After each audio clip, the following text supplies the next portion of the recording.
Don't fall asleep. Karen wasn't sure if she said it out loud or just thought it. The tent walls were stiff with ice, snow pressed down from above, sagging the roof inches from their faces. Every few minutes, they had to punch upward to keep it from collapsing.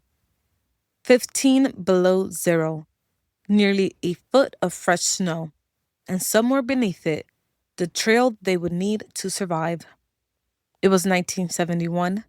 No forecasts, no rescue beacon, no way to call for help. 50 miles from the nearest road, Steve and Karen lay awake in the dark, listening to the wind tear across the mountains. By morning, the path home would be gone. This is In the Wild. Anytime you venture into a wilderness area, you have to be prepared for things to go sideways. Doesn't matter if it's a 2-hour hike or a week in the backcountry. Weather turns, accidents happen, and what started as an adventure can become something much more serious, much faster than you'd expect. And beyond the physical stuff, there's the mental side.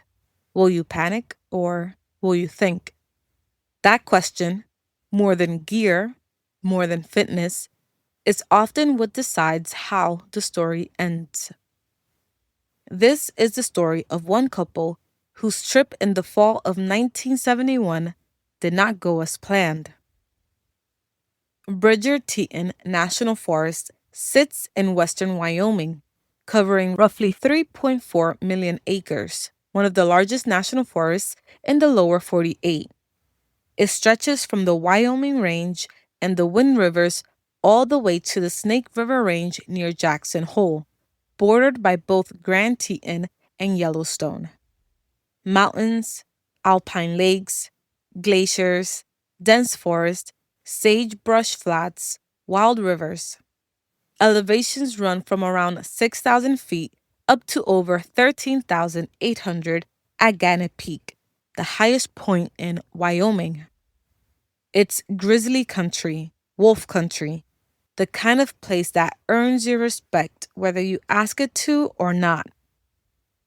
But back in 1971, the forest hadn't yet been merged into a single unit. It was still two separate forests, Bridger to the south, Teton to the north, each managed independently, each a little rougher around the edges than what you'd find today. Trails were narrow and primitive. Signs were sparse. If you were going deep, you better know how to read a map and trust your legs, because nobody was coming to find you. Camping was dispersed, informal.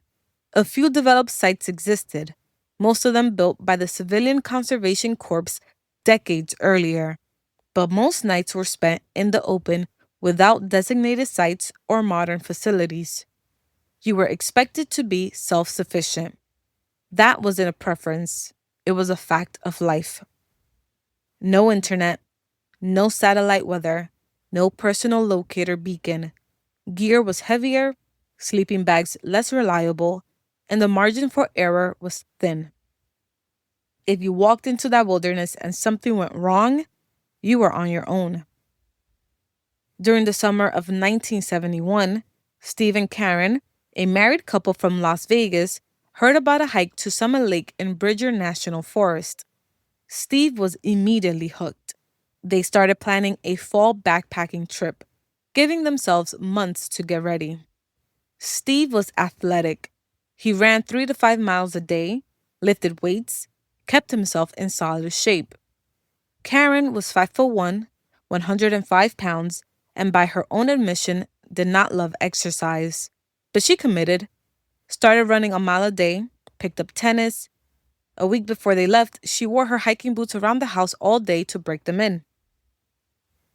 When the trip finally came, they drove north to the trailhead. Ahead of them was a 100-mile round trip through isolated wilderness. Day 1 was rough. Steve was carrying 75 pounds. Karen had 35. The trail got steeper and wetter as the day wore on. Blisters came fast. They burned through every bandage they packed before the first day was done. Karen had brought a lot of tea to go with their dehydrated meals and quickly regretted it. When they crossed paths with other hikers, they traded some of it for moleskin and extra matches.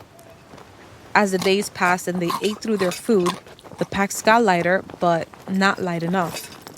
On the second day, they left 2 food packs behind with a note, hoping someone else would find them useful.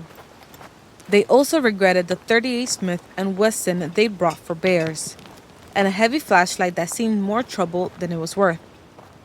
Steve was committed to packing out every piece of trash. Nothing left behind, nothing buried. Karen, shouldering the weight of that ethic, was less enthused. At one point, she said she was ready to litter the whole damn countryside. By Thursday, day 4, the fatigue was real. Clouds moved in and a steady rain began to fall. Steve passed through a rotting footbridge and somehow walked away fine. Mosquitoes were everywhere. A few miles out from Summit Lake, they ran into 2 hikers heading back who described the campsite as far less impressive than anything they read or imagined. The last 3 miles were brutal, more than 2,000 feet of elevation gain. Steve later called it a really arduous climb. When they finally got there, Karen was not moved. Above treeline, the landscape felt stark and alien to her. She described it as Martian. They argued about where to set up camp. Then the dehydrated chop suey turned out to have spoiled carrots in it. They went to bed early, hoping tomorrow would be better. At 10 o'clock that night, it started snowing. It snowed through the night. The tent roof sagged under the weight, and they had to keep beating it from inside to keep it from collapsing. Condensation built up, so they cracked the flap for air, which let snow blow in. By morning, ice had formed on the inside walls despite everything they tried. 6 inches on the ground and still coming down. Steve thought it would pass. Fall storm, he figured. Clear out by afternoon. It didn't. It got worse. 8 inches buried the trail. Hiking out in those conditions wasn't just hard. It would have been dangerous. They stayed put. Rain and snow traded off through the day. Water pooled around the tent. By evening, hail. By night, 15 below. The sleeping bags kept them warm. Mummy bags, good ones, but they weren't waterproof, so keeping the tent intact wasn't optional. Karen lay awake, listening to the wind, and made herself a simple rule: don't fall asleep. Saturday, still snowing. Nearly a foot of accumulation now. Calmer than the day before, but no sign of stopping. They cleared snow, made a hot meal, waited. That night was another long one. When the snow finally stopped, they broke camp and started moving. Knee-deep drifts, trail almost invisible. They had maps and a compass and still got lost. 4 miles in the wrong direction before they figured it out. Rather than backtrack the full distance, they picked another route that, as Karen put it, looked wrong. She wasn't wrong about that. It took them higher, up to Echo Lake at 12,000 feet. But there was no snow up there, so they stopped. Rested for a couple of days. Steve even managed to fish. When they started moving again on Monday, they reached Elkhart Park and camped for the night. The next day, Seneca Lake. Skies were darkening again, and they weren't interested in finding out what another storm looked like from inside that tent. They pushed. On their last day, they covered 12 miles, 3 times the pace they'd managed at the start of the trip. They hit a roadway and a rancher gave them a ride into Pinedale. Steve had lost 10 pounds. Karen's feet were covered in blisters. They were already talking about their next trip. Maybe the Canadian Rockies? Maybe back to Bridger? They'd get a bigger tent, lighter sleeping bags, more bandages, less food, leave the gun at home.